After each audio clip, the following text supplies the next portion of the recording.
अ, आज हम लोगों का है माइक्रोस्कोपी पार्ट 1। बहुत टाइम के बाद ये वीडियो लॉन्च हो रहा है। क्योंकि मेरा भी टेस्ट था तो मैं इसलिए वीडियो इतना बना नहीं पाया। कोशिश रहेगी कि वीडियो अभी बार बार आए। क्या बोलते उसको, पर वीक में एक दो तो अगर आ जाए तो अच्छे रहेगा। तो ये जो माइक्रोस्कोपी है ये लंबा टॉपिक है। इसमें बहुत सारे टाइप होते हैं। फेज कॉन्ट्रास्ट होता है, कन्फोकल होता है, सैम होता है, टैम होता है।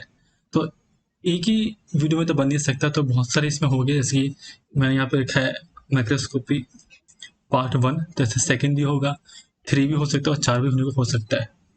तो ये क्योंकि भाग एक है तो इसमें हम बेसिक से इसमें देखेंगे कि क्या माइक्रोस्कोपी का बेसिक प्रिंसिपल क्या है और कैसे इसका वर्किंग, इसका मैकेनिज्म क्या होता है। तो फिर शुरू करते हैं इसमें। पहले मैं अपना पेन निकाल लेता हूँ।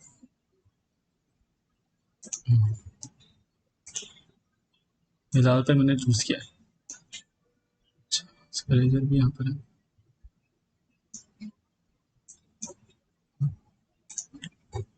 तो टाइप्स ऑफ माइक्रोस्कोपी, ये लगाना भूल गया मैं। तो पहला आता है टाइप्स ऑफ माइक्रोस्कोपी। तो टाइप्स ऑफ माइक्रोस्कोपी में जैसे मैंने लिखा है यहाँ पर लाइट माइक्रोस्कोपी, और यहाँ पे है इलेक्ट्रॉन माइक्रोस्कोपी। लाइट का मीनिंग होता है रोशनी। लाइट का मीनिंग है रोशनी, यानी कि जो आप सनलाइट देखते हो या बल्ब की लाइट आप देख रहे हो, तो उसको हम यहाँ पे कह रहे हैं रोशनी। यानी कि इस माइक्रोस्कोपी में हम अपने सैंपल को देख पा रहे हैं with the help of light, with the help of visible light. Light microscopy में ये जितनी भी टाइप यहाँ पे देखे, इसकी पहला टाइप है bright field microscopy, second type है डार्क फील्ड माइक्रोस्कोपी, तीसरा है फेज कॉन्ट्रास्ट माइक्रोस्कोपी, चौथा है कन्फोकल माइक्रोस्कोपी, पांचवा है फ्लोरोसेंस माइक्रोस्कोपी। ठीक है। तो लाइट माइक्रोस्कोपी में हम विजिबल लाइट का यूज करते हैं अपने सैंपल को देखने के लिए। Visible light, visible light. अब हम देखेंगे विजिबल लाइट क्या होती है। विजिबल लाइट यानी कि वो लाइट जिसका वेवलेंथ 400 400 नैनोमीटर से लेकर 800 नैनोमीटर के बीच में होता है। ऐसी लाइट को हम कहते हैं विजिबल लाइट। और इसी विजिबल लाइट को हम यूज कर रहे हैं अपने सैंपल को देखने के लिए इन सभी माइक्रोस्कोप में, जितने भी यहाँ पे नाम लिखा हुआ है इन सभी में। ठीक है। दूसरा है इलेक्ट्रॉन माइक्रोस्कोपी। इसमें हम इलेक्ट्रॉन जो होते हैं, जो कि माइनस चार्ज होता है जिनमें, उसको हम यूज करते हैं अपने सैंपल को देखने के लिए। इलेक्ट्रॉन हमें, हम लोग जानते हैं कि ये होता है एटम, और एटम का होता है न्यूक्लियस। और इलेक्ट्रॉन जो होते हैं ये, क्योंकि इनका चार्ज होता है माइनस, तो घूमते हैं पूरा न्यूक्लियस के चारों ओर, ऐसे करके घूमते रहते हैं, रिवॉल्व करते हैं। तो इसका यूज किया गया है हमने इस माइक्रोस्कोप में, ताकि हम अपना सैंपल देख पाए, स्पेसिमेन देख पाए। दो टाइप का होता है, एक होता है सैम यानी कि स्कैनिंग इलेक्ट्रॉन माइक्रोस्कोपी, दूसरा होता है टैम यानी कि ट्रांसमिशन इलेक्ट्रॉन माइक्रोस्कोपी। अभी हम पहले इसका बेसिक देखेंगे क्या होता है। ठीक है, पहले हम देखते हैं, इसको मिटा देते हैं, देखो तो स्लाइड अच्छी लगती है सर, खाली दिख रही है।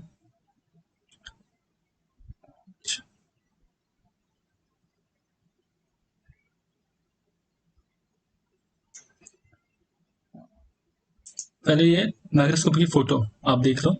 यहाँ पर एक ऐसे वाली फोटो भी है, रियल फोटो। तो रियल से चलो ठीक रहेगा। होता ये है, ये एक ब्राइट फील्ड माइक्रोस्कोपी है। ठीक है। तो होता ये है कि यहाँ पर आपका ये लिखा है इल्यूमिनेटर।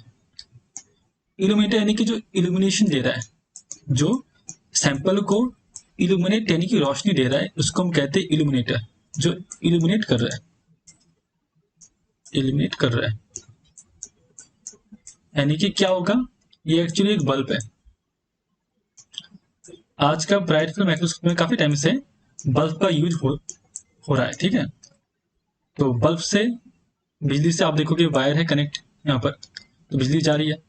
तो बिजली जाके जब हमने इसको स्विच ऑन किया तो बल्ब से जा रही रोशनी, बल्ब से जा रही रोशनी यानी कि रोशनी की रे जा रही है ऊपर की ओर, ऊपर की ओर जा रही है, बाकी जगह में जा रही है ऐसे करके। और ये बल्ब की रोशनी देखो अब ऐसे करके जा रही है, ऐसे करके जा रही है, ऐसे करके जा रही है, ठीक है। और ये जा कहाँ पे रही है, ये जा रही है कंडेंसर लेंस में। ये जो लेंस है आप देखोगे यहाँ पर, ये जो दिखा भी है यहाँ पे, ये है कंडेंसर लेंस, यानी कि बल्ब के ऊपर है कंडेंसर लेंस, ये वाला। काला पेन यूज करना शायद अच्छा लगेगा क्योंकि लाल लाल है यहाँ पे, लाल भी ठीक है, ऐसी बात नहीं। कंडेंसर लेंस, तो कंडेंसर लेंस का क्या फंक्शन होता है, जब खाली पेज में दिखाता हूं आपको। आप देख रहे हो कि ये एक बल्ब है ऐसा,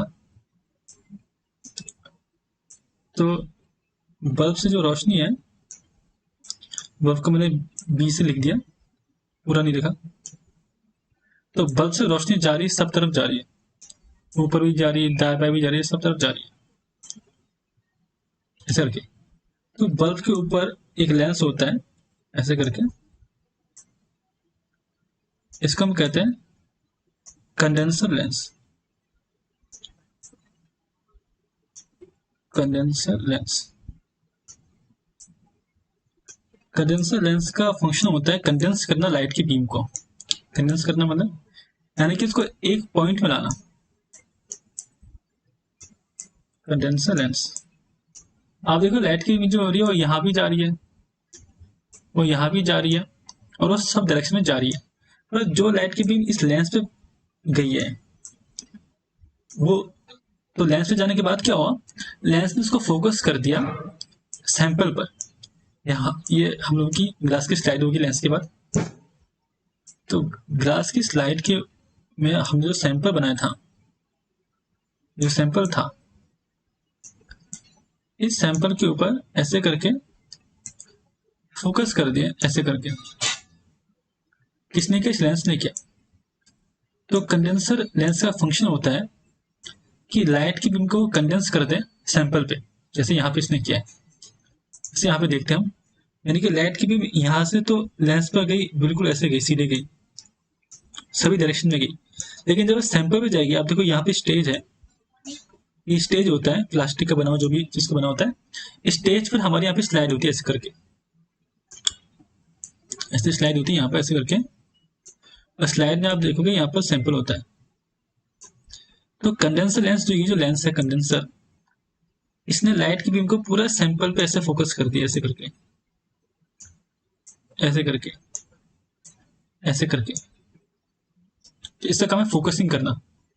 अब कितनी लाइट कंडेंसर लेंस पे जाएगी, इसको हम काबू कर सकते हैं with the help of diaphragm. Diaphragm क्या होता है, डायफ्राम लेंस के पहले एक गोल सी चीज होती है ऐसे करके, और इसको हम घुमाते हैं डायफ्राम को, यह है डायफ्राम। और डायफ्राम को घुमा के हम क्या कर सकते हैं, कितनी लाइट की रेज जा रही है कंडेंसर लेंस पर, वो हम चेक कर सकते हैं, वो हम इसको काबू कर सकते हैं with the help of diaphragm, the help of diaphragm.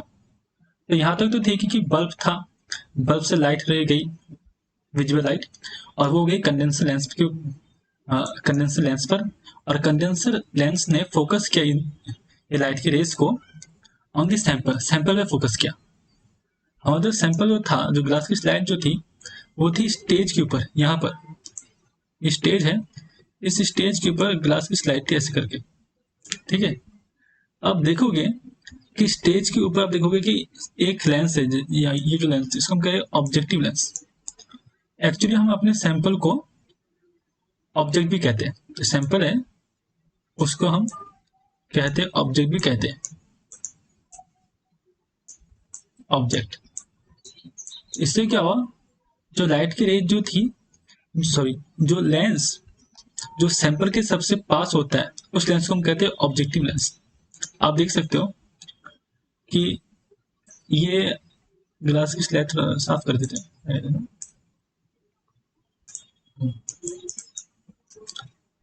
आप देख सकते हो ये स्टेज है, ये जो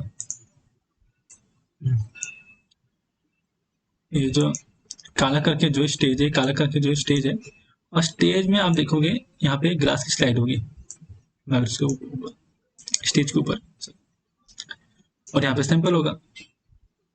तब देखो कि ये लेंस है जो सबसे नजदीक है सैंपल पे, है ना, इसलिए हमने इसको कहा ऑब्जेक्टिव लेंस। इसका काम होगा इमेज को मैग्नीफाई करना, इमेज को मैग्नीफाई करना, उसको बड़ा करके दिखाना, क्योंकि हम माइक्रोस्कोप से ऐसी चीज देख रहे हैं जिनका साइज बहुत ही स्मॉल है, जिनको हम अपनी नेकेड आई से नहीं देख सकते, इसलिए इसका काम होगा मैग्नीफाई करना फोटो को, इमेज को। अब देखो लाइट की रे और इस ऑब्जेक्टिव रे से पास होकर जाएगी इस लेंस में, इस लेंस को हम कहते हैं ऑकुलर लेंस। दूसरा हम इसको कहते हैं आई पीस। आई पीस क्यों कहते हैं कि हम इसी लेंस में अपनी आंखें लगाएंगे। कभी इंसान जब कभी सैंपल अपना देख रहा है तो इसकी आंख जो होगी वो होती यहाँ पर, इन दो लेंस पर होती है, इसलिए हम इसको कहते हैं आई पीस। ठीक है, तो ये इसका तरीका है।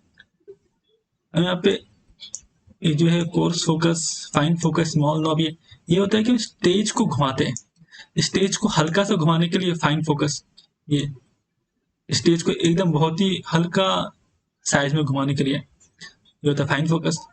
और कोर्स फोकस यानी कि स्टेज को बहुत ही बड़े पैमाने पर ऊपर नीचे किया, तो ये होता है कोर्स फोकस।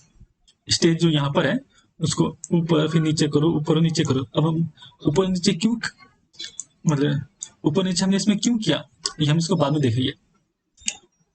ये देखो यहाँ पे लिखा है, इसमें लिखा है revolving nose piece to hold multiple objective lens, यानी कि जो ऑब्जेक्टिव लेंस जो आप देख रहे हो यहाँ पर, लेंस जो देख रहे हो, ये आप देखो कि एक यहाँ पर है, एक यहाँ पर है, ये एक है, ये सेकंड है, तो इसको हम, इनका मैग्नीफाई पावर में फर्क होता है। जैसे कि एक हो गया 60x या 50x हो गया, यानी कि 50 गुना इसने मैग्नीफाई कर सकता है ये लेंस। दूसरा हो गया 100x, यानी कि ये 100 गुना मैग्नीफाई कर सकते हैं। तो इस तरीके से बहुत सारे लेंस होते हैं यहाँ पर, और उन लेंस को हम घुमाते हैं यहाँ पर, इसलिए इसमें कहा गया रिवॉल्विंग नोज पीस। ये नोज के जैसा है तो नोज पीस हो गया। ठीक है, तो हुआ ये कि सैंपल से लाइट गई, लाइट के ऊपर होगा एक सैंपल के ऊपर, यानी कि स्लाइड के ऊपर, स्टेज के ऊपर होगा हम ये ऑब्जेक्टिव लेंस। ठीक है, ये हो गया ऑब्जेक्टिव लेंस, यानी कि ओ एल में इसको लिख दिया। तो लाइट इसमें गई पूरा सैंपल से होते हुए, यहाँ पर भी गई लाइट, यहाँ पर भी गई लाइट, यहाँ पर भी गई लाइट गई, और फिर लाइट गई ऑकुलर लेंस में। ये डायग्राम थोड़ा ऐसा हो गया, गई ऑकुलर लेंस में।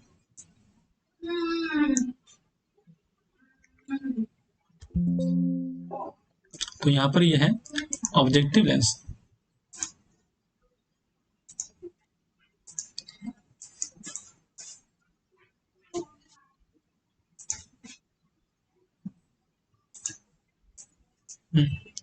ये है ऑब्जेक्टिव लेंस, सॉरी ये है ऑकुलर लेंस, देखने तरफ ऐसा हो रहा है। तो यानी कि आई पीस जो, जैसे यहाँ पे जो था आई पीस, ये वाला जो आई पीस है, ये वाला आई पीस, यहाँ से ये अलग स्लाइड है, अलग स्लाइड है, आप देखोगे ये कौन सा है?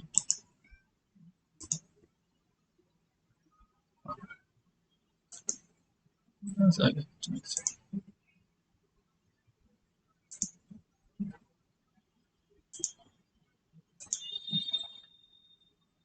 तो ये है ऑकुलर लेंस। ठीक है, तो यहाँ पे ये लाइट, अब इसी का मैंने जो रे डायग्राम है इसकी फोटो मैंने यहाँ पे डाली है, ये ब्राइट फील्ड एक्चुअली। तो अब यहाँ पे आप देख सकते हो कि ये लाइट का सोर्स था, सोर्स ऑफ लाइट, यानी कि बल्ब हो गया। बल्ब से लाइट करिए, आप देखोगे कि यहाँ से ऐसे जा रही है और जा कहाँ पर ये जा रही है कंडेंसर लेंस पर, और यहाँ से लाइट की रे फोकस हो रही है सैंपल पे, आप देखो स्पेसिमेन में फोकस हो रही है शेयर पे, ठीक है, और यहाँ से जा रही है फिर ऑब्जेक्टिव लेंस में ऐसे करके, और ऑब्जेक्टिव लेंस से जा रही है ऑकुलर लेंस में, और फिर गई आंख में, आंख में गई रेटिना में, रेटिना में गई रेटिना, लिखने से मुश्किल होता है, नहीं आएगी, रेटिना में गई, और रेटिना में जाएगी फिर ब्रेन में जाएगा, सिग्नल जाएगा और एक छवि बन जाएगी, इमेज बन जाएगी, ठीक है। तो ब्राइट फील्ड माइक्रोस्कोपी जो होती है, इसकी इमेज बनती कैसे है, ये तो हमने देख लिया कि सोर्स ऑफ लाइट था, एक कंडेंसर लेंस पे गया, उसने कंडेंस कर दिया लाइट की बीम को, फिर सैंपल पे गया, सैंपल से ऑब्जेक्टिव लेंस में गया, फिर आईपीस में गया और फिर आंखों में गया, इमेज बन गई। इमेज कैसे बनेगी, ऐसी बनेगी एक ब्राइट फील्ड माइक्रोस्कोप में। आप देखो कि ब्राइट फील्ड का मीनिंग ये है कि पीछे बैकग्राउंड व्हाइट है, जैसे कि आप देखोगे ये जो स्लाइड है, जैसे कि सफेद रंग की स्लाइड है, ये पूरी व्हाइट है। तो ऐसी ब्राइट फील्ड माइक्रोस्कोपी में जो फील्ड होता है, जो बैकग्राउंड होता है, पूरा व्हाइट व्हाइट होता है। तो इसमें हमने क्या किया, हमने जैसे कि एक बैक्टीरिया लिया ऐसे करके, मैंने इसको स्टेन कर दिया किसी स्टेनिंग से, जैसे कि मैंने इसमें ब्लू क्या ग्राम स्टेनिंग कर दी या कोई भी तरह की स्टेनिंग कर दी। जैसे मैंने इसमें इसको एक लाल इसमें रंग दे दी, इसको लाल ऐसे कलर देंगे, ठीक है, बैक्टीरिया को। तब देख सकते हो कि अगर बैकग्राउंड व्हाइट है तो स्टेनिंग के बाद मुझे इसमें जो बैक्टीरिया जो दिखा, वो दिखा बिल्कुल साफ साफ दिख रहा है, लाल रंग का, क्योंकि जो फील्ड है, जो बैकग्राउंड जो है वो व्हाइट है, और बैकग्राउंड क्योंकि व्हाइट है, इस वजह से मैंने स्टेनिंग किया बैक्टीरिया को, और बैक्टीरिया को जब मैंने लाल रंग से स्टेनिंग किया तो मुझे पूरा इसमें दिखा रेड, ठीक है। तो ड्यू टू स्टेनिंग, क्योंकि मैंने स्टेनिंग किया यहाँ पर, due to staining, due to staining ये बैक्टीरिया जो होगा वो लाइव नहीं होगा ना, क्योंकि स्टेनिंग कर दिया मैंने, इसमें डाई यूज किया, तो बैक्टीरिया क्या होगा, डेड होगा। यानी कि ब्राइट फील्ड माइक्रोस्कोपी में हमारे जो मोस्टली जो सैंपल जो होते हैं वो डेड होते हैं, they are dead, they are dead because of हमने इसमें स्टेन यूज किया इनके ऊपर, हमने एक डाई यूज किया, क्योंकि हमने एक डाई यूज किया, केमिकल है ये, तो ये लिविंग सेल को बना देगा डेड, चाहे वो बैक्टीरिया हो, चाहे फिर वो कोई सेल हो, चाहे वो कोई सेल हो। अब इमेज ब्राइट फील्ड माइक्रोस्कोपी हमें ऐसे दिखेगी, आप देखो बैकग्राउंड ये क्या व्हाइट है ना, व्हाइट है, और सैंपल ये एक प्लांट है, तो प्लांट सेल को हमें स्टेनिंग करने की जरूरत नहीं है, क्योंकि इसमें पहले से पिगमेंट है जिसका रंग है ग्रीन, जिसको हम कहते हैं क्लोरोफिल। यानी कि एक्सेप्शन है, अपवाद है कि हम कभी कभार लाइव सेल को भी ब्राइट फील्ड माइक्रोस्कोप में देख सकते हैं, क्योंकि वो सेल जो पहले से जिनमें कोई रंग हो, जैसे कि प्लांट का सेल पत्ता वत्ता, जिनमें एक ग्रीन पिगमेंट हो, ग्रीन ग्रीन कलर के इसमें एक पिगमेंट होता है, जैसे कि क्लोरोफिल। तब देखो ये ग्रीन है, ये देखो सेल अब ग्रीन दिख रहे हैं ना, ये ग्रीन है, ये सब ग्रीन है, ये सब ग्रीन है, सब ग्रीन है, लेकिन बैकग्राउंड व्हाइट है, देखो व्हाइट है आपका, ये व्हाइट है पूरा, ये ग्रीन है। तो ऐसी फोटो एक बनती है एक ब्राइट फील्ड माइक्रोस्कोप में। साफ हो गया ना, इमेज भी दिखा दी और इसका डायग्राम भी हमने देख लिया। हाँ, यहाँ पे मैंने जो स्लाइड बनाई थी वो एक्चुअली ब्राइट फील्ड की थी, और ब्राइट फील्ड इसलिए भी थी क्योंकि आप ये देखिए कि हमने देख लिया कि ब्राइट फील्ड माइक्रोस्कोपी का डायग्राम क्या होता है, हमने एक ब्राइट फील्ड माइक्रोस्कोपी को देख लिया, दिखता कैसे है, इसमें माइक्रोस्कोप कैसे दिखता है वो देख लिया हमने। हमने ये भी देख लिया कि फोटो कैसे दिखती है। अब बहुत से माइक्रोस्कोपी है, ब्राइट फील्ड है, डार्क फील्ड है, आपका फेज कॉन्ट्रास्ट है, आपका कन्फोकल है, आपका सैम है, आपका टैम, तो एक में तो बन नहीं सकता है ना। तो इसके जाहिर सी बात है कि पार्ट वन है तो सेकंड भी होगा, तीसरा भी होगा, चौथा भी हो सकता है, जहां तक इसका बन सकता है भाग। लेकिन अभी हम इसका एक बेसिक चीज देखेंगे जो हर एक माइक्रोस्कोपी में होता है। इसको जब मिटाया था मैं, इसको मिटाया था,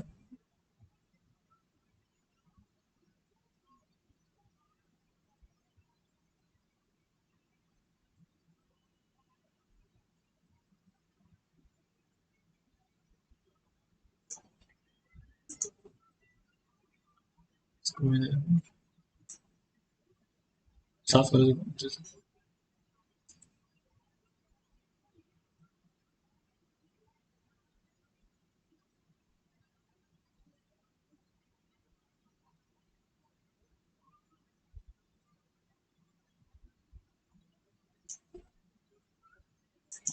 वो ये है कि किसी माइक्रोस्कोपी में, चाहे आप इसको लाइट माइक्रोस्कोपी की बात करो कि आप सैमर टाइम की बात हो, उसमें हर एक माइक्रोस्कोप में दो चीज मेन होती है। एक होता है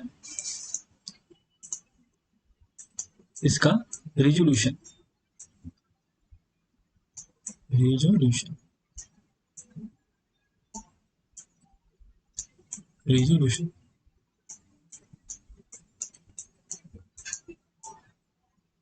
और दूसरा होता है इसका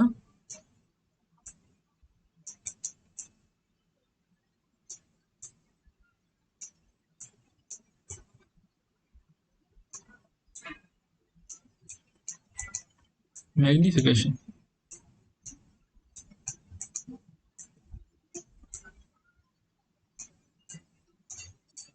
मैग्निफिकेशन, मैग्निफिकेशन यानी कि एक छवि जो थी, हमें ये मालूम है कि सेल का साइज बहुत कम है, नैनोमीटर या मिलीमीटर, मतलब बहुत ही कम है, माइक्रोमीटर जो भी है ना। मिनी तो वायरस जो होता है वो होता है नैनोमीटर में, ठीक है। इतना छोटा जो है, हम इसको देख नहीं सकते अपनी नेकेड आई से। तो हमें इसको बड़ा करना, हमें चाहिए कि जो वायरस का जो फोटो बने वो बड़ा करके बने, ह्यूज बने। तो इसलिए हमने लेंस का यूज किया है। आप देखोगे हमने इसमें यूज किया है ऑब्जेक्टिव लेंस का। तो ऑब्जेक्टिव लेंस का हमने यूज क्यों किया इसमें, ताकि वो इमेज को मैग्नीफाई कर सके। जो सैंपल है वो इतना छोटा है, एक सेल है, कि हम इसको देख नहीं सकते। तो हमें इसको चाहिए बड़ा करके ह्यूज दिखाओ। तो इसलिए हमने यूज किया लेंस का, यानी कि ऑब्जेक्टिव लेंस का। या फिर हमने इसमें यूज किया ऑकुलर लेंस का, यानी कि आईपीएस का, ऑकुलर लेंस का, ठीक है। तो ये तो बात साफ हो गई। अब ये क्या है, रेजोल्यूशन क्या है, यानी कि इमेज की क्वालिटी कैसी है, ये कितनी साफ है। एक एक फोटो है, जैसे कि एक फोटो आप देखोगे बैक्टीरिया की, एकदम साफ सुथरी फोटो, बैक्टीरिया को दिख रहा है, या आपको दिख गया बैक्टीरिया कोई, है ना, ऐसा करके साफ करके। मैं एक फोटो आपको दिखी जो ऐसे करके अजीब सी है, मतलब धुंधली करके इसमें है ना। हम कह सकते हैं कि इमेज जो है वो है ब्लर है, यानी कि धुंधली करके, इमेज साफ नहीं है। तो इमेज साफ नहीं है तो मैग्नीफाई अगर हो भी तो क्या फायदा है इसका। मैग्नीफाई बहुत ज्यादा है, बहुत ह्यूज है, पर साफ नहीं है। हम कुछ इसमें देख नहीं पा रहे कि कौन सी चीज कहाँ पर है, ये है ना, ये बात है। बैक्टीरिया का इसमें फ्लैजिला कहाँ पर है वही दिख नहीं रहा हमको, क्योंकि ऐसा इमेज, ऐसा अजीब सी बन गई, धुंधली बन गया, ऐसा ऐसा ऐसा बन गया, साफ कुछ दिख नहीं रहा। हम फर्क नहीं कर पा रहे कि कौन सी चीज क्या है यहाँ पर।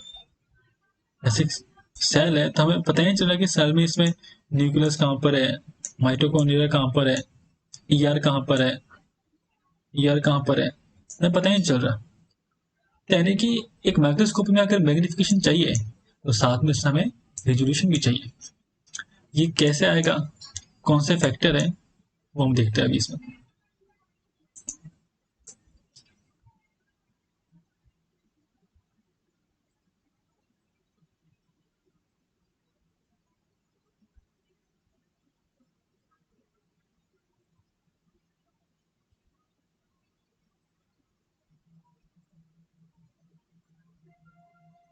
हर एक माइक्रोस्कोपी का जो मैं यूज करता हूँ, ये जो रिजॉल्विंग पावर होता है वो सेम होता है।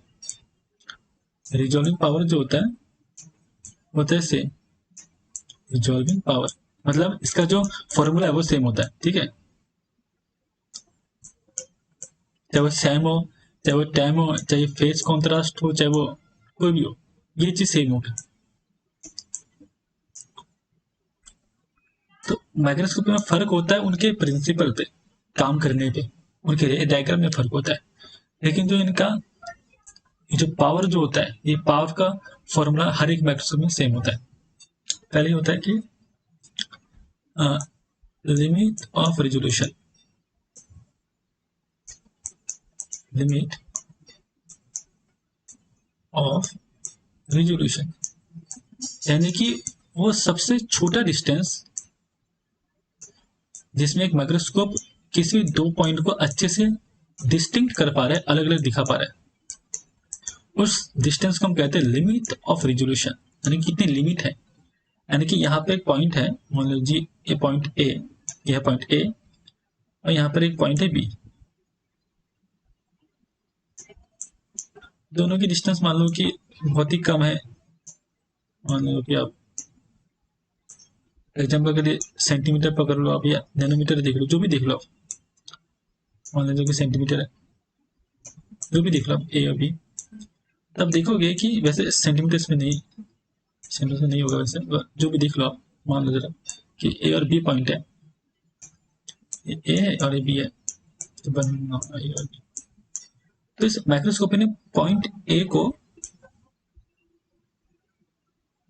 डिफ्रेंशिएट कर दिया पॉइंट बी से, ठीक है। तो साफ साफ से कर दिया। वहीं एक और पॉइंट है, इसकी डिस्टेंस भी सेम ही है, 2 सेंटीमीटर ही है।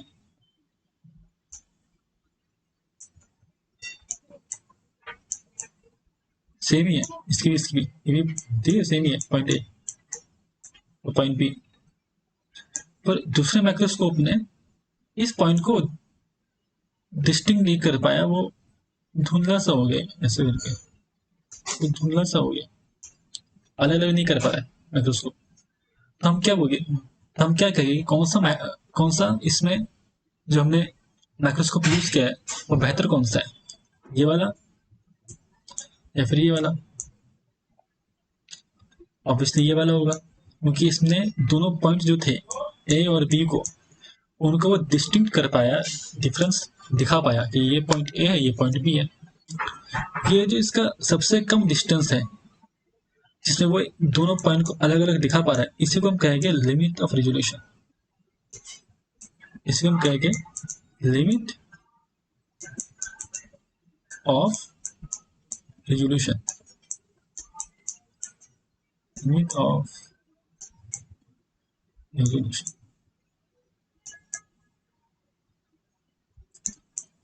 ठीक है। हम और भी देखेंगे इसके बारे में। हो गया लिमिट लिमिट। इसका फॉर्मूला क्या होता है, इसका फॉर्मूला होता है 0.61 lambda by n sine alpha. अभी क्या है वो हम देखेंगे अभी, ठीक है। ये होता है लिमिट ऑफ रिजोल्यूशन का पावर, सॉरी फॉर्मूला। ये है लिमिट ऑफ रिजोल्यूशन का फॉर्मूला, ना कि रिजॉल्विंग पावर का फॉर्मूला। ये बात आपको साफ होनी चाहिए। इसको मिटा देते हैं।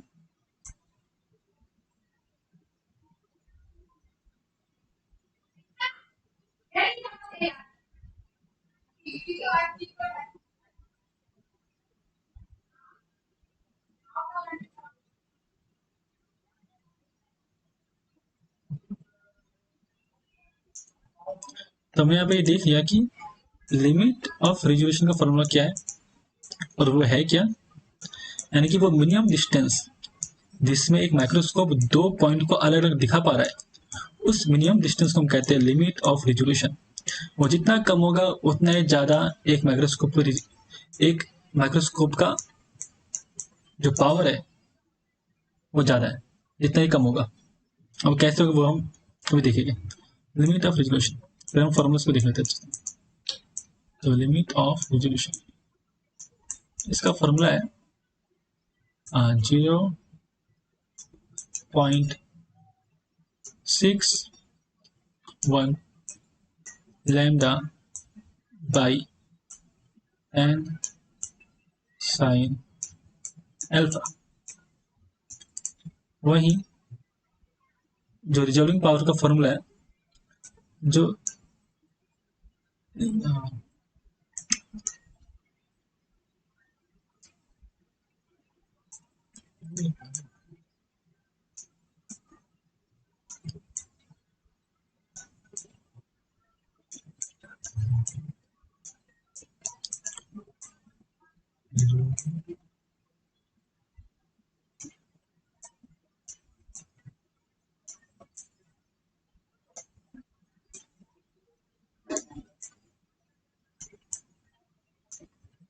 वो है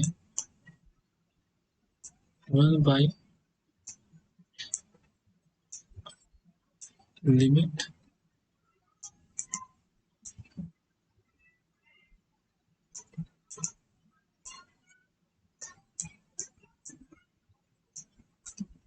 ऑफ रेजोल्यूशन।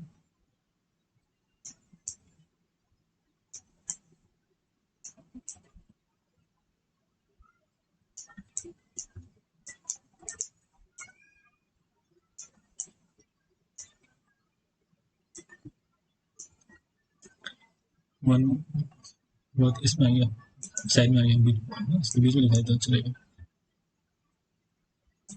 1 आ गया, ठीक है।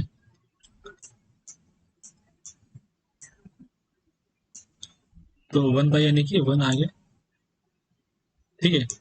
और लिमिट ऑफ रेजोल्यूशन का फॉर्मूला ये है, इसको लिख लेते हैं हम, यानी कि 0.61 lambda n sin alpha।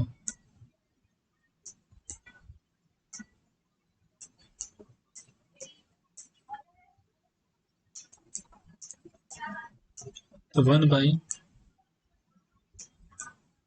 N,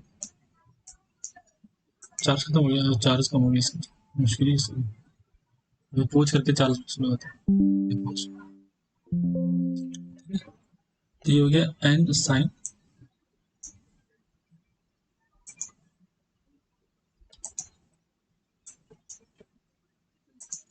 close करने का, ऑन करने में मुश्किल होती है।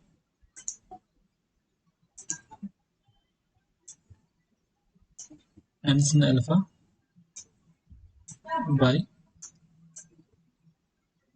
0.61, तो फॉर्मूला हो गया एन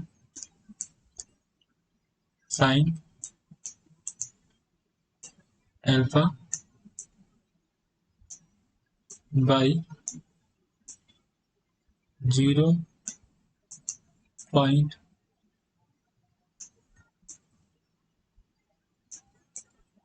लैम्डा। ये फॉर्मूला एक किसी माइक्रोस्कोप के रिजॉल्विंग पावर का, और ये हर एक माइक्रोस्कोपी में सेम होगा। चाहे आप स्टैम की बात करो, आपने टैम की बात की, आपने फेज कॉन्ट्रास्ट की बात की, आपने अभी जब हमने देखा ब्राइट फील्ड वहां की बात की, या फिर आपने डार्क फील्ड की बात की, सभी में ये फॉर्मूला सेम होगा, ये वाला एन साइन अल्फा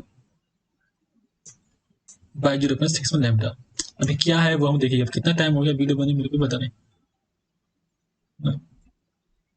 टाइम नहीं चलता बता। अब एन क्या है, साइन अल्फा क्या है, लैम्डा क्या है, इसका भूमिका क्या है हम देखेंगे। अगर हो पाए इस वीडियो में तो ठीक है, नहीं तो फिर नेक्स्ट वीडियो में उसको देखेंगे फिर से।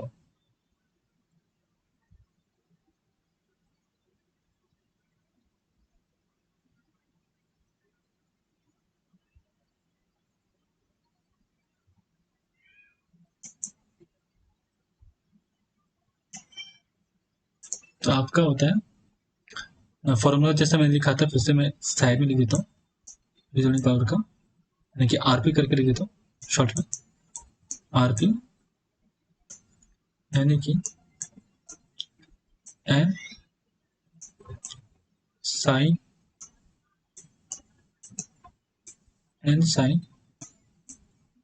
Alpha by 0.6 lambda. ये होता है आरपी का फॉर्मूला। अब आरपी के फॉर्मूले को अब हम देखेंगे एन क्या है। एन होता है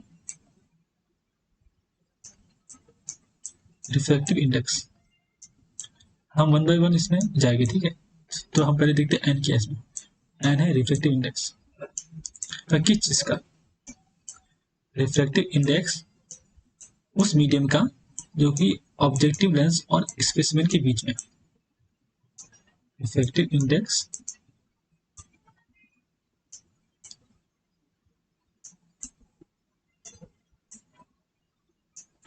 of medium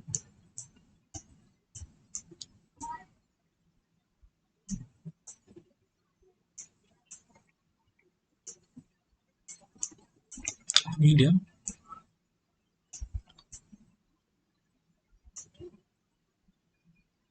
okay, present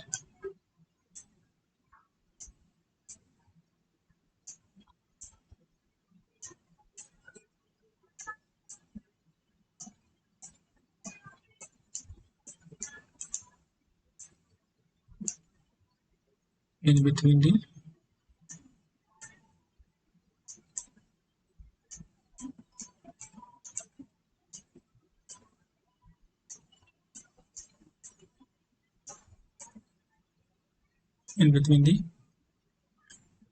objective lens यानी कि ओएल करके मैंने इसमें लिख दिया objective lens OL and sample.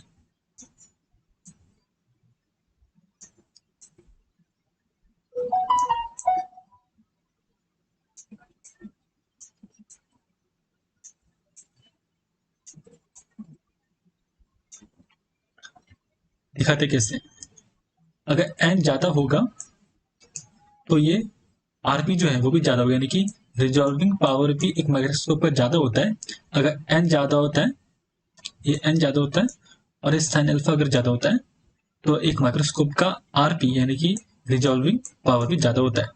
और लैम्डा यानी कि वेवलेंथ जितना कम होता है इतना ही ज्यादा होता है। पहले हम देखते हैं एन के बारे में, यानी कि रिफ्रैक्टिव इंडेक्स ऑफ मीडियम जो मौजूद है ऑब्जेक्टिव लेंस और सैंपल के बीच में। हमने पहले डायग्राम देख लिया है अच्छे से कि सैंपल होता है, यहाँ पर सैंपल है और ये ऑब्जेक्टिव लेंस है। मैं इसके बीच के मीडियम की बात कर रहा हूँ, यहाँ पर जो इसके बीच में मीडियम है। आप इस डायग्राम को देखो, ये डायग्राम को, और जब मैं बोल रहा हूँ कि यहाँ पर refractive index of medium present between the objective lens and the sample, यानी कि ये सैंपल यहाँ पर और यहाँ पे लेंस है, तो दोनों के बीच जो मीडियम है ये, इसकी बात यहाँ पे हो रही है। ये क्या, यहाँ पर एयर है जो कि नॉर्मली होता है, यहाँ पर हमने रिफ्रैक्टिव इंडेक्स को बढ़ा दिया है with the help of oil का यूज करके। हम अपने सैंपल तो आप ये कहाँ सा आता है, मुश्किल है, पोच करो फिर इसको ये करो तो मुश्किल आ जाती है। दस तरीके ये कटोगे, डायग्राम ही कटोगे तो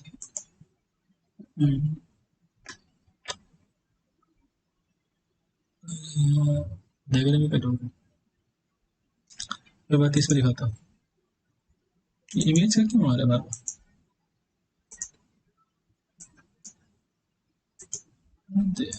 बीच में कोई ना कोई पहुंच जाता है फिर वीडियो पहुंच करना पड़ता है। ये कहा अच्छा सा था, डायग्राम में कटोगे काम नहीं, बाकी डायग्राम में कर देंगे।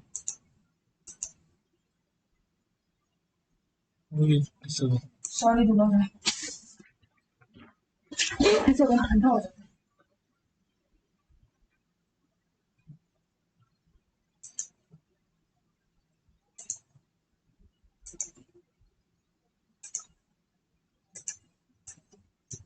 तो यहाँ पर है मैकेनिकल स्टेज, वो तो क्या डायग्राम, तो ये था स्लाइड, यहाँ पर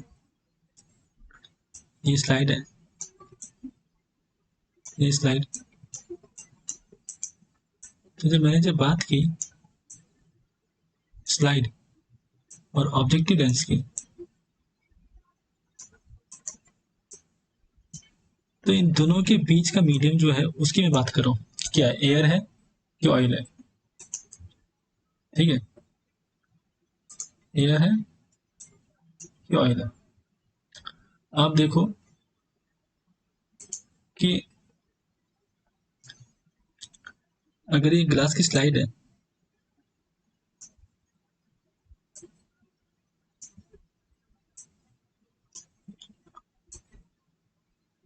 और यहाँ पर सैंपल है और ये अगर ऑब्जेक्टिव लेंस है,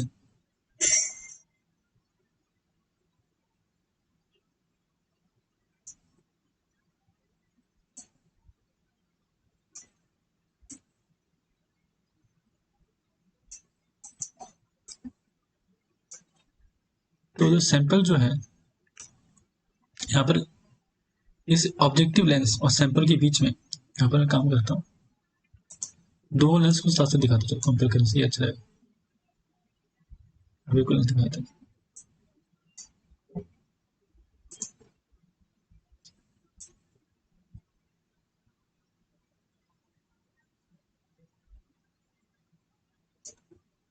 ये ऑब्जेक्टिव लेंस और यहाँ पर भी स्लाइड।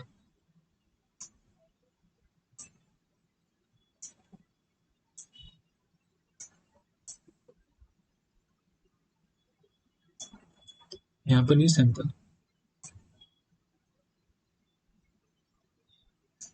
तो क्या हुआ कि लाइट की रेज जो थी वो तो गई सैंपल पे, ऐसे करके पता है आपको कि कंडेंसर लेंस से कंडेंस होकर लाइट की बीम यहाँ पर गई, सैंपल पे गई। यहाँ पर भी सैंपल पे एकदम सैंपल पे गई कि इस लेयर के नीचे था लेंस, कंडेंसर लेंस से लाइट की कंडेंस हुई और यहाँ पर गई, सैंपल पे गई। अब यहाँ पे जो ये है ऑब्जेक्टिव लेंस, यहाँ पर लिख देते, ये है ऑब्जेक्टिव लेंस, लिख देते ऑब्जेक्टिव लेंस, एक कन्फ्यूजन ना हो।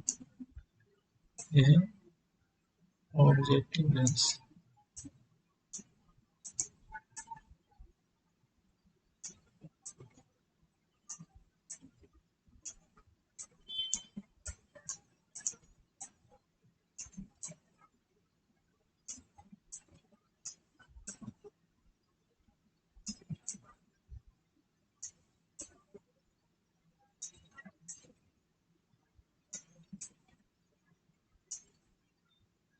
तो ये है सैंपल।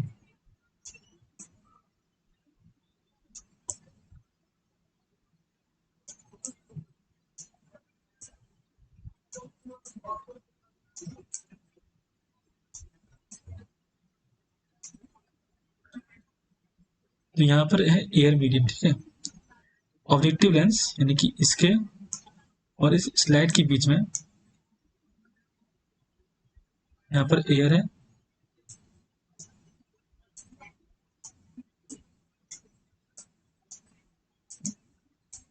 और एयर का जो रिफ्रैक्टिव इंडेक्स जो है वो है 1, जो कि काफी कम है। जबकि यहाँ पर सेकंड वाले में जो ऑब्जेक्टिव लेंस और सैंपल के बीच में जो मीडियम है वो है ऑयल, और इसका रिफ्रैक्टिव इंडेक्स है 1.51, जो कि एयर के मुकाबले काफी ज्यादा है, 1.51। तो लाइट की रे जो होगी, क्योंकि एयर है और एयर का जो रिफ्रैक्टिव इंडेक्स जो है ये कम है, 1 है, तो कम लाइट की रे जाएगी लेंस के ऊपर जब वो सैंपल से होके जाएगी। सैंपल से लेंस के ऊपर लाइट की रे कम गई, वैसे देख सकते हो कम जा रही है, काफी सारी है लाइट की रे जो कि यहाँ आ गई, ऐसे करके गायब हो गई। क्यों गई? क्योंकि जो ऑब्जेक्टिव लेंस और सैंपल के बीच में मीडियम जो था वो था एयर, और एयर का रिफ्रैक्टिव इंडेक्स है n=1। यहाँ पर सेकंड में ऑयल है और ऑयल का रिफ्रैक्टिव इंडेक्स है 1.51। मैं साफ लिख देता हूँ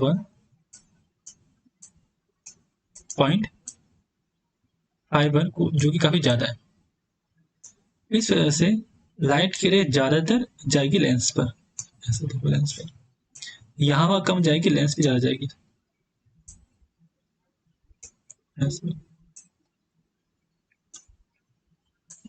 लेंस पर गई, यहाँ पर बहुत ही कम गई, 1 या 2 गई, मान लो कि 2 गई, 2 गई जाएगी ऐसे,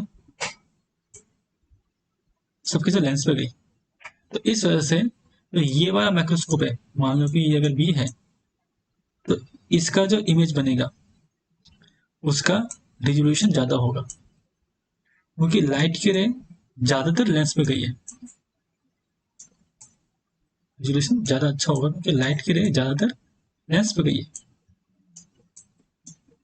और ये पॉसिबल क्यों हुआ? क्योंकि जो मीडियम जो था, जो ऑब्जेक्टिव लेंस और ये जो ऑब्जेक्टिव लेंस था और ये स्पेसिमेन जो सैंपल था, ये वाला सैंपल ये जो था, उसके बीच हमने ऑयल को यूज किया। इतना गैप नहीं होता है, जो ऑब्जेक्टिव लेंस जो होता है वो छूता है एकदम, स्लाइड है, अगर लेंस है ग्लास के स्लाइड है तो एकदम टच करता है, एकदम छूता है इसको, ऐसा नहीं कि इतना गैप होता है जैसे यहाँ पे दिखा डायग्राम में, एकदम टच होता है ऑयल लेंस पे।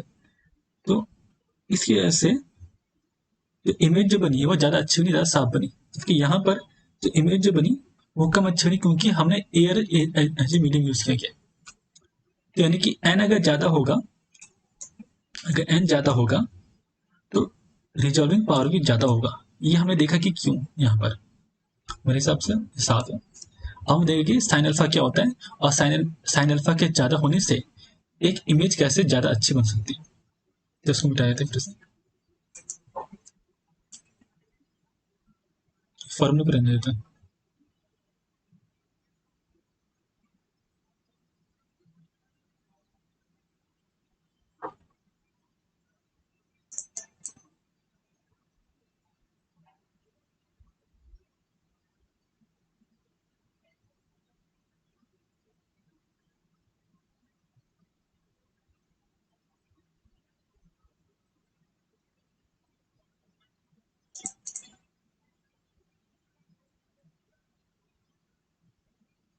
साइन अल्फा को हम कहते हैं, इसका नाम है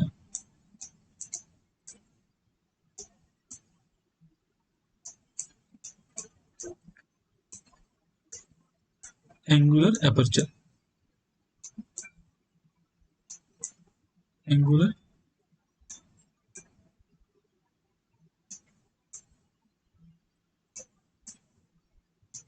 एपर्चर।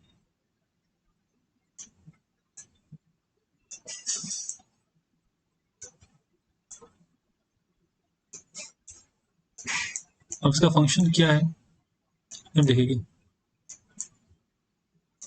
देखो, एक लेंस जो होता है,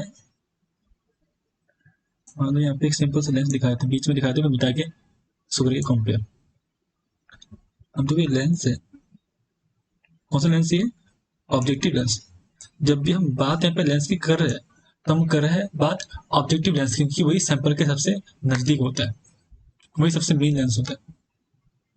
बात कर रहे हैं यहाँ पे ऑब्जेक्टिव लेंस की।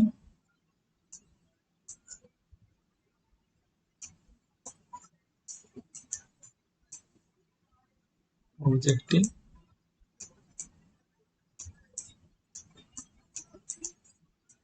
लेंस की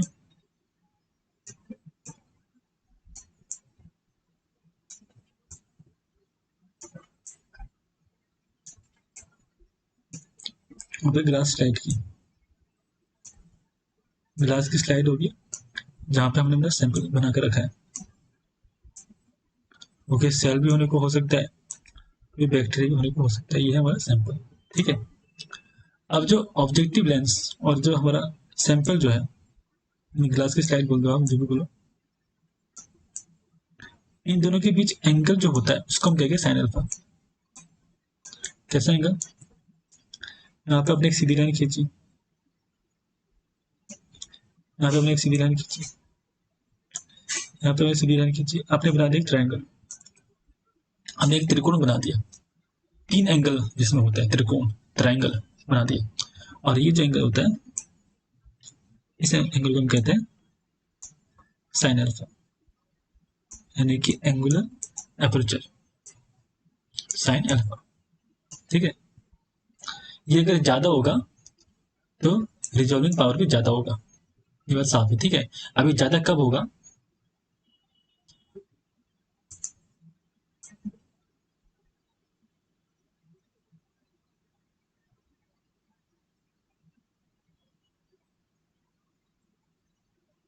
अब मान लो कि ये एक ऑब्जेक्टिव लेंस है यहाँ पर, ऐसे करके,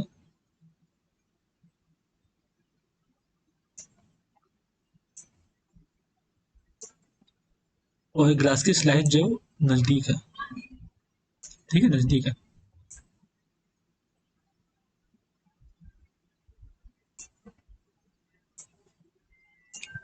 वही ये भी एक ऑब्जेक्टिव लेंस है यहाँ पर,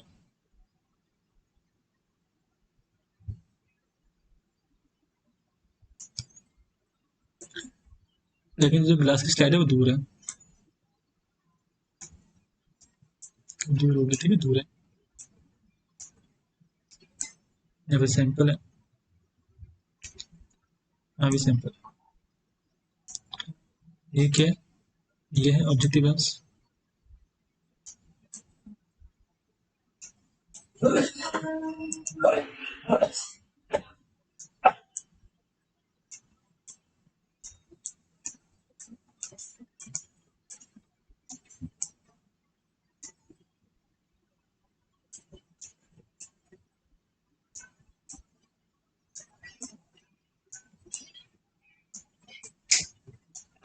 यहाँ पर है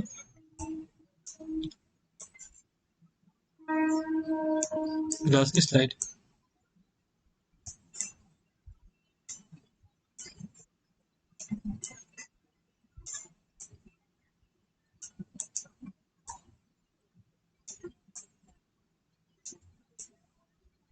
ठीक है, तो क्योंकि ये जो ग्लास की स्लाइड है ये ऑब्जेक्टिव लेंस के नजदीक है, तो इसका जो साइन अल्फा होगा ज्यादा होगा।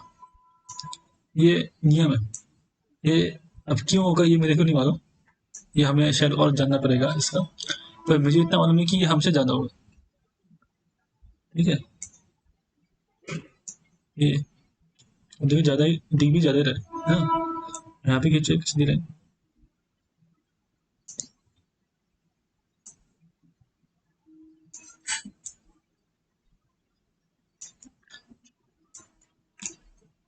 तो ये साइन अल्फा जो है ज्यादा होगा,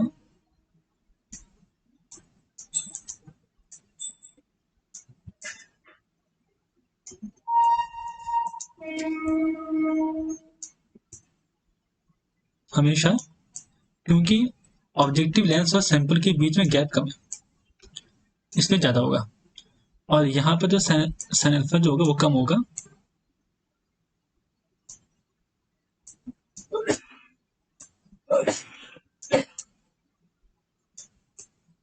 क्योंकि ऑब्जेक्टिव लेंस और सैंपल के बीच में गैप ज्यादा है।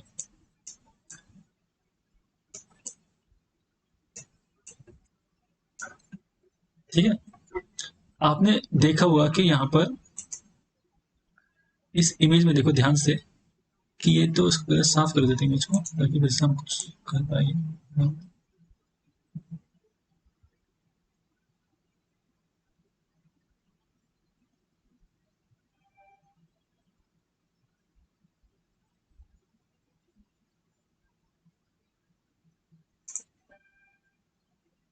साफ हो, आप देखो कि यहाँ साफ नहीं है, साफ हो। आप देखो यहाँ पे स्टेज है, ठीक है, काले रंग का स्टेज है, ठीक है, इसमें स्लाइड होगी, ग्लास की स्लाइड, यहाँ पे इस करके स्लाइड होगी, इसमें सैंपल होगा ऐसे करके, और ये ऑब्जेक्टिव लेंस जो कि देख रहे हैं, आप देखो लिखा है ऑब्जेक्टिव लेंस। अब इस स्टेज को हम ऊपर नीचे कर सकते हैं विद द हेल्प ऑफ ये फाइन फोकस। आप देखो गोल सा दिख रहा है आपको, तो कहा गया स्मॉल ना बने फाइन फोकस।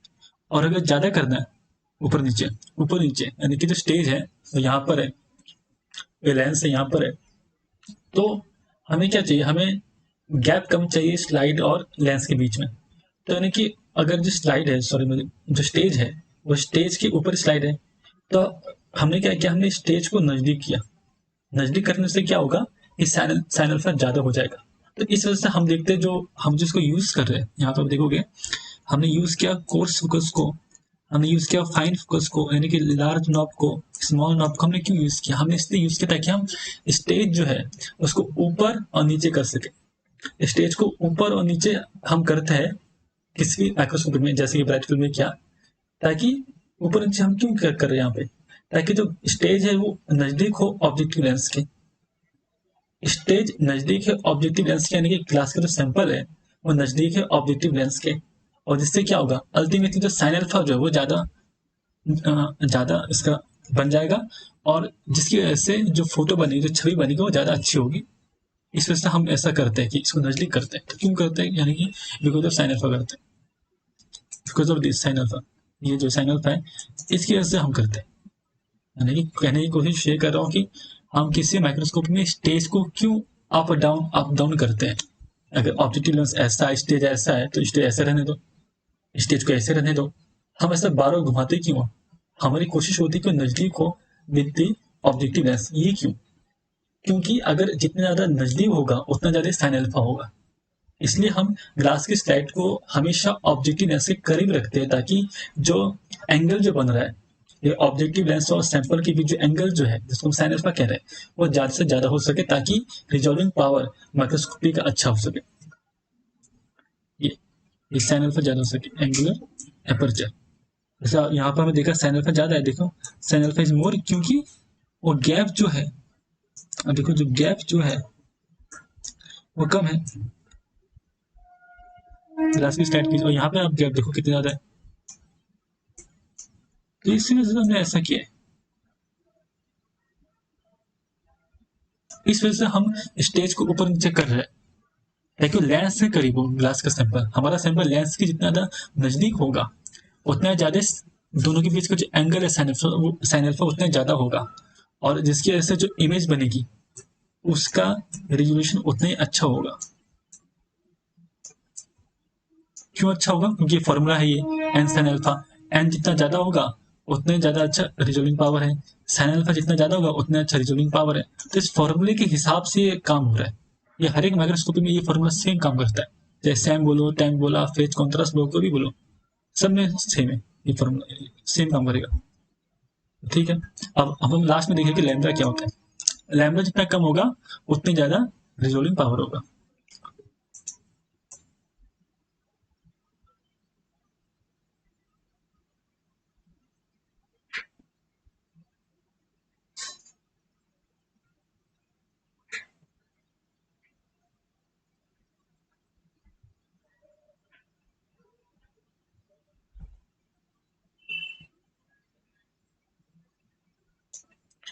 अब देखो लैम्डा क्या होता है। लैम्डा को हम कहते हैं वेवलेंथ। जो जो भी लाइट हमने यूज किया है, जैसे कि लाइट माइक्रोस्कोपी में हमने विजिबल लाइट यूज किया है, तो विजिबल लाइट का वेवलेंथ क्या होता है? वो होता है 400 नैनोमीटर से लेकर 800 नैनोमीटर के बीच में। जबकि जो इलेक्ट्रॉन माइक्रोस्कोपी में जो वेवलेंथ होता है वो होता है 0.1 नैनोमीटर, जो बहुत ही कम है। तो ये होता है लैम्डा यानी कि वेवलेंथ। अब वेवलेंथ क्या होता है वो हम देखिए। लैम्डा यानी कि वेवलेंथ। वेवलेंथ हमको कम चाहिए, ठीक है, ज्यादा नहीं चाहिए। वेवलेंथ जितना कम हो उतना उतना ज्यादा अच्छा होगा। वेवलेंथ है, और रिजोल्विंग पावर का फॉर्मूला भी मैं यहाँ पे लिख देता हूँ, आरपी से। Power and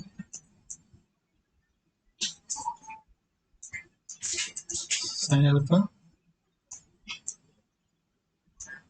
by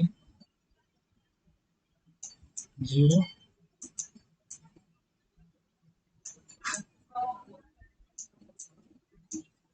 lambda. तो वेवलेंथ यानी कि जब एक वेव जाती है तो कभी ऐसे सीधी नहीं जाती वेव, ठीक है। कोई भी वेव, लाइट की रे बोलो, आप जैसे पी की बात करें, एक्सरे लाइट, आप एक्सरे बोलो, आप गामा रे बोलो, कोई भी लाइट की रे बोलो, वो जाती है तो पहले ऊपर जाती है,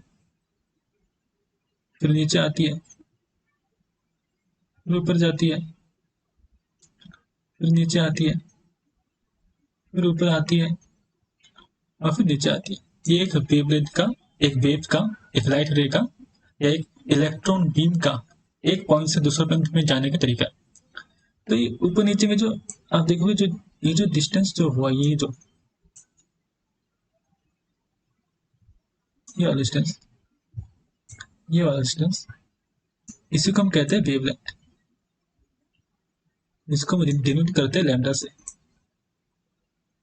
ये हमारा लैम्डा, ये हम लोग का लैम्डा है। जितना ज्यादा कम होगा उतना ज्यादा होगा। जैसे कि मैंने एक, अब हमने लाइट माइक्रोस्कोपी में ऐसा नहीं कि गामा रे यूज कर दी हमने या एक्सरे यूज कर दी। हम लाइट माइक्रोस्कोपी में यूज करते हैं विजिबल लाइट, ठीक है, विजिबल लाइट।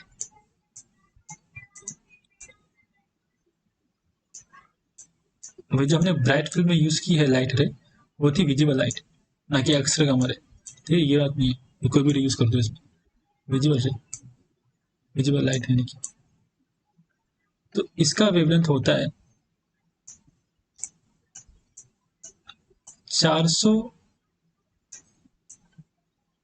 अप्रोक्स 400 से लेकर 400 नैनोमीटर से 800 नैनोमीटर तक।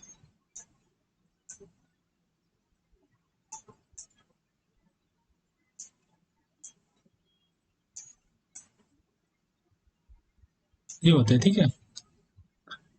अब मान लो कि मैं दो तरह के लाइट की रे मैंने ब्राइट फील्ड माइक्रोस्कोपी में यूज की, विजिबल लाइट की होगी, यानी कि 400 से लेकर, ये जो रेंज है लाइट की देखिए वो यही होनी पड़ेगी 400 से लेकर 800 तक।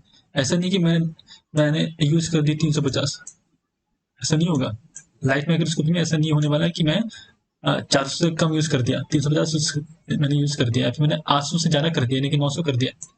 ऐसा हम लाइट रे यूज नहीं कर सकते, क्योंकि हम यूज करेंगे विजिबल लाइट, ना कि gamma ray, X ray, UV ray use नहीं हो रही। यूवी रे रेंज होता है, यूवी रेस जो होती है उसका वेवलेंथ होता है 200 से लेकर 400 तक। 200 नैनोमीटर से लेकर 400 तक होता है, ऐसे, ठीक है। अब लीजिए,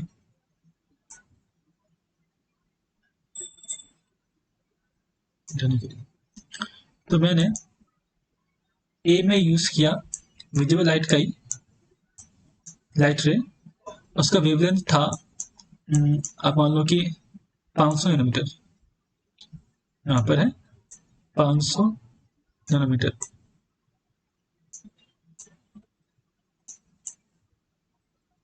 वही मैंने बी में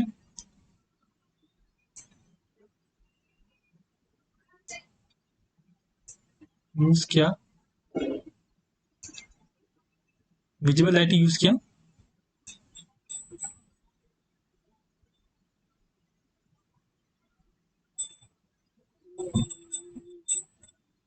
और इसका वेवलेंथ है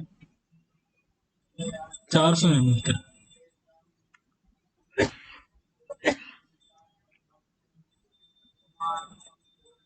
इसका जो डिस्टेंस आप देख सकते हो कितना है, 500, इसका 400।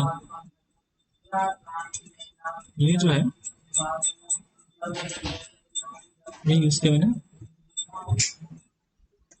400 नैनोमीटर, ठीक है, 400 नैनोमीटर। आपको डिस्टेंस में साफ दिखेगा कि कौन सा वेवलेंथ ज्यादा है, कौन सा कम है। आप देख सकते हो कि यहाँ पर वेवलेंथ काफी ज्यादा है, दिख रहा है ए में। आप बी में देख सकते हो कि वेवलेंथ बहुत कम है। आपको देख लो कि वेवलेंथ कितनी कम है बी में, कम है कि नहीं है ए के मुकाबले। तो मैंने आपको बोला कि मैंने 400 यूज किया, मैंने बोला कि मैंने 500 यूज किया। अब जो इमेज बनेगी अल्टीमेटली, तो किसकी इमेज का रिजोल्विंग पावर ज्यादा होगा, बी का होगा कि ए का होगा।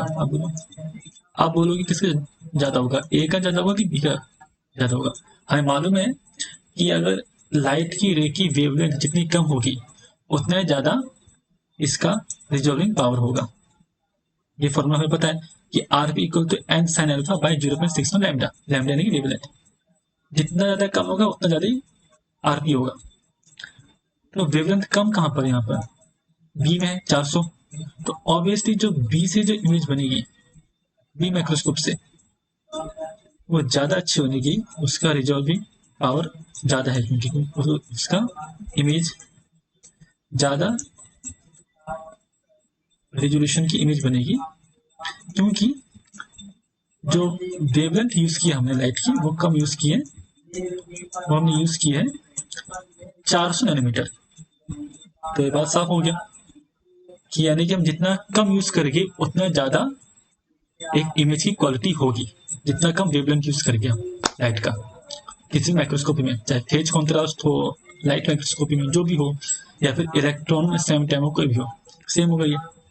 और विजिबल लाइट में यानी कि लाइट माइक्रोस्कोपी में हम यूज करते विजिबल लाइट, यानी कि अभी जो हमने जैसे कि ब्राइट फील्ड की बात की, डार्क फील्ड की बात की, फेज कॉन्ट्रास्ट की बात की, कन्फोकल की बात की, फ्लोरेसेंस की बात की, वो सभी एग्जांपल है लाइट माइक्रोस्कोपी के। तो यहाँ पे हमने यूज करते हैं विजिबल लाइट रेस। विजुअल कितनी है, 400 से लेकर 800 नैनोमीटर के बीच में। तो आप मेरे ख्याल समझ गए कि 400 से लेकर 800 यानी कि भाई ये है। अब जो इलेक्ट्रॉन माइक्रोस्कोपी का इमेज इतना ज्यादा अच्छा क्यों होता है कि हम वायरस को देखते हैं इलेक्ट्रॉन से, हम ब्राइट फील्ड से तो नहीं देख सकते वायरस को, है ना। विरियन को हमें अगर देखना है तो हम फेज कॉन्ट्रास्ट से नहीं, हम किसी भी लाइट माइक्रोस्कोपी से वायरस को नहीं देख सकते, चाहे वो फेज हो कि फ्लोरेसेंस हो कि कोई भी हो। हमें चाहिए कोई ना कोई electron microscopy to observe the virus, की वायरस का साइज बहुत कम है। तो एक इलेक्ट्रॉन माइक्रोस्कोपी कैसे इतनी अच्छी इमेज बना सक रही है, कैसे इतने स्मॉल वायरस को दिखा पा रही है। एक इलेक्ट्रॉन माइक्रोस्कोपी कैसे हम इसमें वायरस को विजुलाइज कर पा रहे हैं। हम ब्राइट फील्ड में तो वायरस नहीं देख सकते, हम फेज कॉन्ट्रास्ट में तो वायरस नहीं देख सकते। तो इसमें ऐसी क्या खास बात है, इसमें खास बात यह है कि वायरस कैन बी विजुलाइज,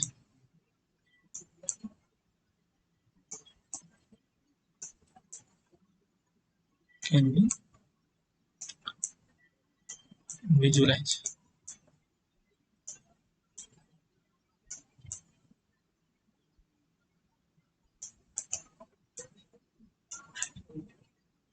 तो इसकी खास बात है कि इसमें हम यूज करते हैं इलेक्ट्रॉन बीम का। इलेक्ट्रॉन्स की हेल्प से इमेज बनती है, लाइट की हेल्प से नहीं बनती, इलेक्ट्रॉन की बीम की वजह से बनती है। यहाँ पे हमने विजिबल लाइट यूज नहीं की, तो इलेक्ट्रॉन बीम को यूज किया हमने यहाँ पर, इसे नाम पड़ा है इलेक्ट्रॉन माइक्रोस्कोपी। अभी जो इलेक्ट्रॉन बीम है इसका वेवलेंथ बहुत कम होता है, इसका जो वेवलेंथ है ना ये वाला, ये भी जा रही है वेव की फॉर्म में, ऐसे करके वेव बना के, फिर ऐसे करके वेव बना के, फिर ऐसे करके वेव बना के, ऐसे करके वेव बना के, फिर ऐसे करके वेव बना के, ऐसी जा रही है। तो ये जो इसका वेवलेंथ है, ये जो डिस्टेंस जो इसका वेवलेंथ है बहुत ही कम होता है, 0.1 नैनोमीटर। मेरे ख्याल से ऐसे होता है 0.1 नैनोमीटर, हाँ 0.1 नैनोमीटर होता है। तो आप कंपेयर करो कि कहाँ 400 नैनोमीटर मिनिमम, मैक्सिमम 800, सबसे कम चाहिए हमको, और यहाँ पर कहाँ 0.1 नैनोमीटर। तो फर्क देखो ना कितना ज्यादा हो गया, लैम्डा का वैल्यू कितना कम हो गया यहाँ पर। तो इस वजह से जो रिजोल्विंग पावर होता है इलेक्ट्रॉन माइक्रोस्कोपी का वो बहुत ज्यादा होता है compare to this light microscopy से। और इसका ये मतलब नहीं कि लाइट माइक्रोस्कोपी में कोई यूज नहीं, क्योंकि बहुत सारी चीज जो हम लाइट माइक्रोस्कोपी में देख सकते हैं वो हम इसमें नहीं देख सकते। जैसे कि किसी लाइव सेल को हम इसमें नहीं देख सकते इलेक्ट्रॉन माइक्रोस्कोपी में, क्योंकि हमने इसमें स्टेनिंग किया होता है मेटल से, ऑस्मियम से, गोल्ड से, इन सब से।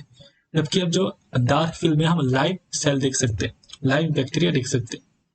जो फेज कॉन्ट्रास्ट है इसमें हम लाइव सेल देख सकते हैं कोई भी, हम क्योंकि हमने इसमें स्टेनिंग नहीं किया, हम सेल को माइटोसिस करते हुए देख सकते हैं इन दी फेज कॉन्ट्रास्ट माइक्रोस्कोपी, क्योंकि हमने इसमें सेल को स्टेनिंग नहीं किया किसी डाई की हेल्प से। तो ये फायदा होता है फेज कॉन्ट्रास्ट का। तो ऐसा नहीं कि लाइट माइक्रोस्कोपी बेकार होगी क्योंकि इसका कंपेयर टू सेम टाइम इसका कम हो गया आरपी, ऐसा नहीं है, क्योंकि हर एक माइक्रोस्कोपी का अपना अपना यूज होता है, सबका अपना रोल है। ऐसा नहीं कि कोई ज्यादा ऊपर कोई ज्यादा नीचे। इसका आरपी जो इलेक्ट्रॉन का है जिसका रिजोल्विंग पावर ज्यादा हो गया बिकॉज ऑफ लैम्डा। ये lambda wavelength of electron beam, beam का जो वेवलेंथ है बहुत ही कम है, वो 0. ये because of this lambda the resolution power of the electron microscopy both same time बहुत ज्यादा है because of this lambda की वजह से। ठीक है, तो मेरे ख्याल से इतनी क्लास काफी है आज के लिए, हमने बेसिक देख लिया, हमने काफी देख लिया। अब हम एक के बाद एक हर एक माइक्रोस्कोपी में जाएंगे, डिटेल में देखेंगे, और जितना भी टाइम लगता है हम देखेंगे। अगर वीडियो आपको पसंद आए तो वीडियो को आप लाइक करना, मैं बोलता नहीं वैसे पर आज बोल देता हूँ, वीडियो को लाइक कीजिए, शेयर करना, वीडियो को शेयर करना और चैनल को सब्सक्राइब करना। सब्सक्राइब करने की बेल आइकन की घंटी जो होती है उसको दबा देना आप, ताकि आपको मेरे वीडियो टाइम टू टाइम मिलते रहे। मैं वीडियो बनाते वैसे बहुत ही कम हूँ, कोशिश होगी कि बने रेगुलर, क्योंकि मैं टीचर नहीं, मैं खुद जो पढ़ता हूँ वो जो समझता हूँ वो समझाता हूँ, तो मुझे भी टाइम लगता है। तो आप वीडियो को सब्सक्राइब, मेरे चैनल को सब्सक्राइब भी करना, यानी कि बेल आइकन भी दबा देना अगर वीडियो आपको पसंद आए। तो धन्यवाद, take care, bye, take care.